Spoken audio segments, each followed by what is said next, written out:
I mean, we had, I think, the last major sporting event in the world when we had the Women's T20 World Cup in Melbourne, in front of a record crowd of 85,000 people, an amazing event. And then literally the next day, Melbourne goes into lockdown, pretty much like the whole world grinds to a halt. And, we really had to sort of scramble to work out, we don't have events all the time, but there's usually cricket on that we can talk about. And so, what do we do to engage with fans around that was a real challenge. And so, we did a couple of things that really were successful. The first one was we did a look back to the 2019 World Cup. It was a year on from that. And so we literally day by day, we were at times playing whole matches, other times just highlights. But obviously it was an iconic tournament. It finished in, what a lot of people consider the greatest cricket match of all time. It's the tied final between, went to Super Over between New Zealand and England. So it was a tournament that people had a lot of passion for even a year later. So that drove a lot of engagement across both Facebook and our website. And then as the year went on, we then started to do a few different theme months. So each month we would take a look at a different sort of part of cricket, whether that was sort of, looking at the greatest bowlers, and we'd sort of have a whole lot of different ways of looking at that or things like that. But then probably the greatest sort of engagement campaign that we did was in December. We did a campaign called the Awards of the Decade. So we looked back over the previous 10 years to find who are the greatest cricketers, both men and women, both, in each format. So Test, ODI, T20, but also overall who was the best. And for the first time, we gave fans a voice in this. In the past, we'd always had a panel that was experts who would choose awards like this. But this time, fans could vote. They didn't have the whole vote. It was 10% of it, but their voice was heard.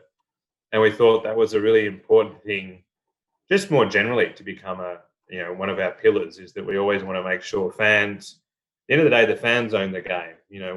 We're just custodians, like it's their game. And so how do we make sure that fans really feel like, that they've got a voice in things that happen that are meaningful? And so, we launched the Awards of the Decade, and I think it was about, I'm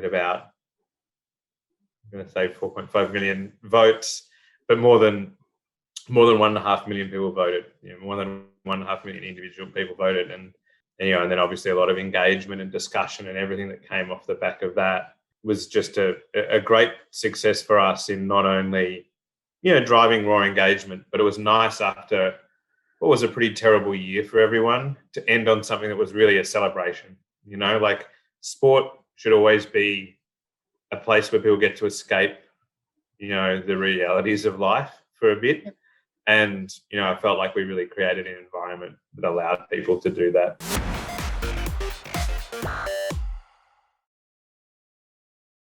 Yeah, I mean, there's both similarities and differences. I mean, I think, your point is right in that the Australian Open, which was the big event when I was at Tennis Australia, it's like cricket in that you feel like the eyes of the world are on you when it happens. Yep. I would say that, there's some differences in that, well, except for this year, the Australian Open is the same time every year.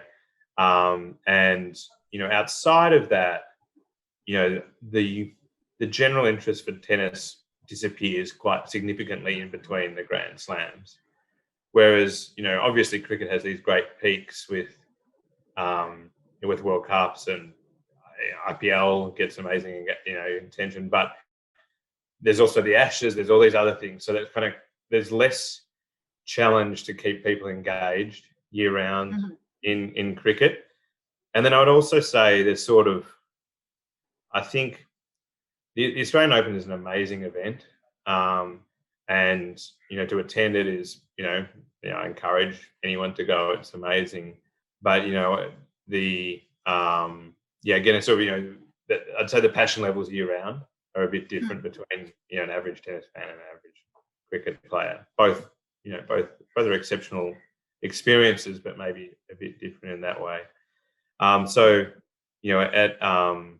at Tennis Australia, I was a lot more focused on sort of how do I really improve the on-site experience for people who attend. We did a lot of investment there in terms of on-site maps and things like that. Whereas I feel a lot more here that we have to really embrace this huge global community. As big as tennis is, it doesn't have an audience that comes close to comparing to cricket. And we feel like we're sort of, our job is really to sort of nurture and deepen the love for cricket, for this huge global community, and how do we do that? And I don't think there's a challenge really like that in world sport, for the role we play with a sport that has such large passion levels.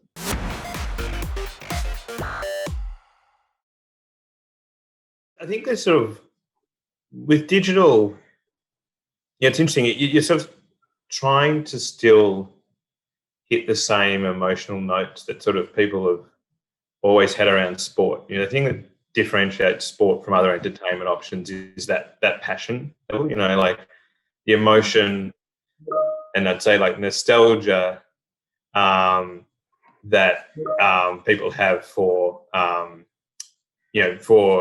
things that they experienced past with cricket, is such a big part of their life. They remember the first game they went to with their dad, or like the sort of the experience of attending a match. And a lot of what you're always trying to do on digital is sort of, for people who can't attend, how do you help them sort of feel like they're still part of that experience? And so, we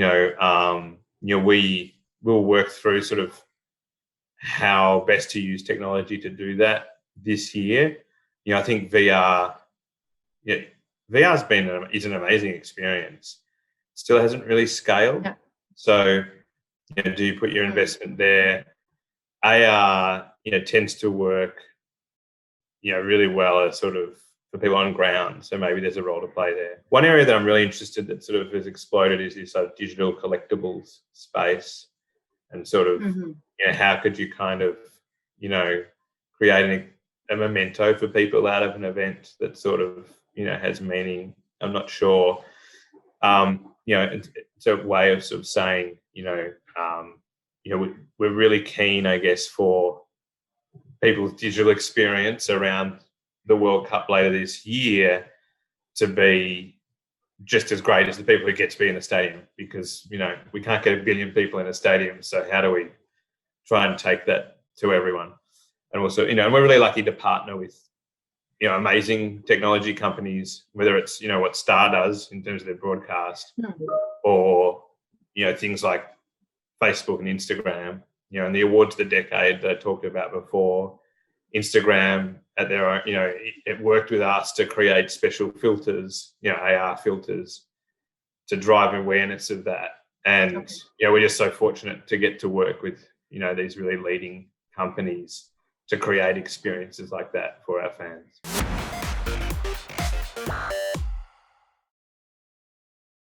Yeah, well, we have our own website and our own app at the moment, and we're always looking at sort of how we can improve those, and sort of, what will best serve the fans' needs.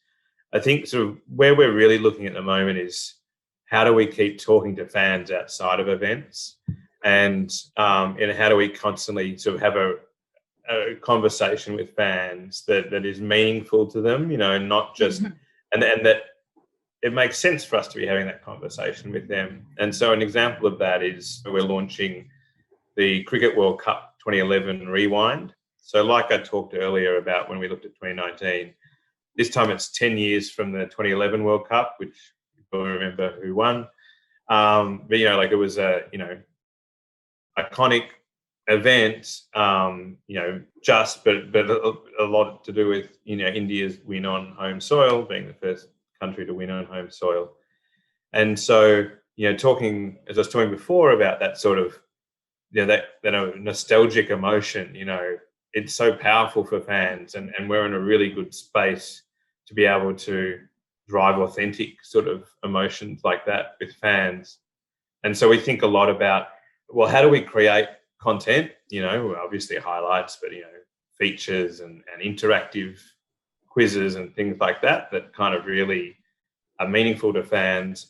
But then also, how do we use technology best to reach those fans? And so, again, this, for the first time, we're really planning to have a consistent multilingual strategy right through this year, and we're starting with Hindi for this tournament. And we don't have a large Hindi audience on our website at the moment because we don't have anything in Hindi. But Facebook is amazing at being able to target people who speak a certain language, so we can really work with them to make sure when we create this great content that it goes to people for whom it's meaningful. So it's one thing to sort of create technology, but you've got to have something that it means something to someone on there. And so I guess we're trying to spend as much time thinking about what it is we're talking to people about as what the technology is.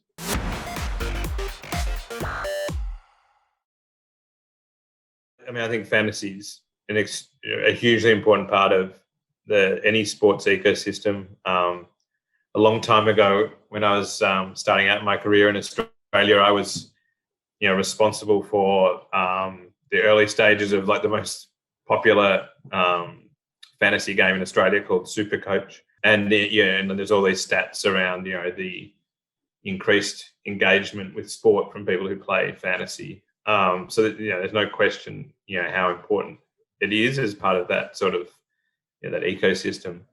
For us, we partner with Dream 11, who's one of those companies you mentioned before, and I think in the same way, you've got to know as an organisation where your strengths are. And Dream 11 is so successful. They've got 100 million users now. They're a true unicorn, like a really great success story from India, and they spend their whole waking life thinking about how to make a better fantasy game. We're a governing body who's really interested in making sure our fans have great experiences. But when you can partner with people who are awesome at what they do, I think the fans get a better result out of that.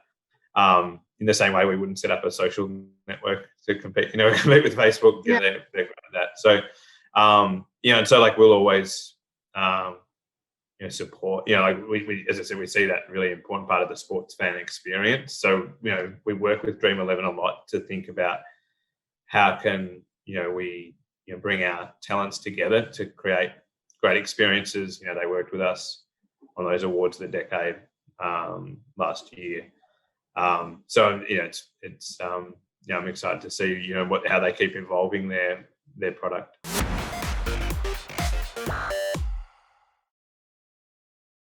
The fringe fan's a really interesting one, and I think again that's where the platforms are super important. So like as part of the 2011 Rewind, we're doing lots of daily content on Instagram Reels, which is their new product that is a lot like TikTok, but it appeals to a different demographic that we think may not be people who are really, they probably have some relationship with cricket, but maybe are not big fans. So we'll create that content in a different way that we hope engages people who are maybe not completely passionate cricket fans. Similarly, until TikTok was banned in India, we'd grown quite quickly on that platform. And we'd thought quite hard about that. So those platforms are super important to sort of find the top of your funnel, right? To sort of try and get people sort of into your world. And then sort of in terms of targeting, I think probably also to follow that, it's around the content you create, making sure that you want to create the stuff that people who are really passionate get to go deeper down that rabbit hole of, embracing the game they love. But we're also always conscious of trying new things that might appeal to a broader section of the community. And then in terms of sort of fans around the world, we're investing a lot on the data side so that we can get much better at targeting fans. I mean, I think actually, like, the content that appeals to an Indian cricket fan is probably the same wherever they're based in the world. Yeah. But we're conscious that they might use different platforms. Definitely time of day matters to them, and just their life experience could be different. And so, we're building up our capability as quickly as we can that enables us to deliver experiences that are very relevant to people, not just on terms of which team they support, but where they live, what platforms they're on, what's the best way for us to engage in those people, and and then ensure that we create the experience that's relevant for them. And so therefore, we see that as a really key role in being able to grow and deepen our engagement with cricket fans right across the world.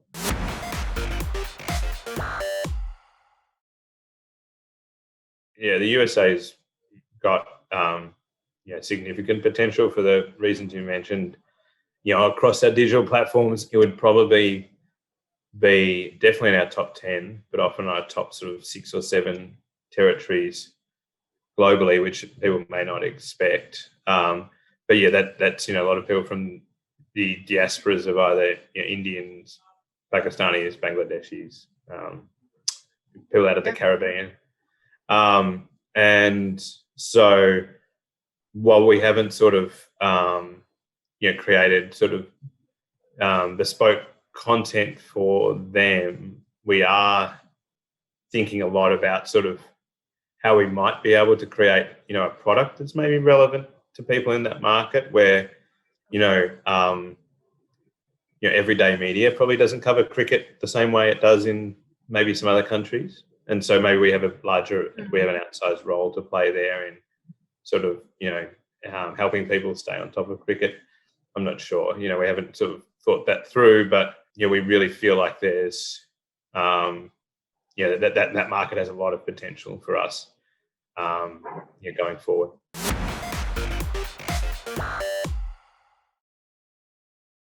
I think really it's overall, it's for us, it's about, just how do we, I think it's, at the start, like our, I feel like a job every day when we wake up is how do we, deepen people's love for the sport. And so that's really about making it easier for people to, find the things that, create those emotions in them that sport is, so connected to. And so, things like, creating content in the language that people speak, is such an obvious place to start. But, I think it's also kind of really meaningful because it's sort of it's not,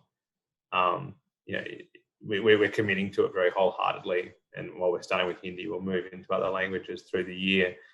Mm-hmm. And so, I think activities like that, where we're really truly meaningfully engaging with fans in the way that they live their life online, I think that sort of is the most important thing for me.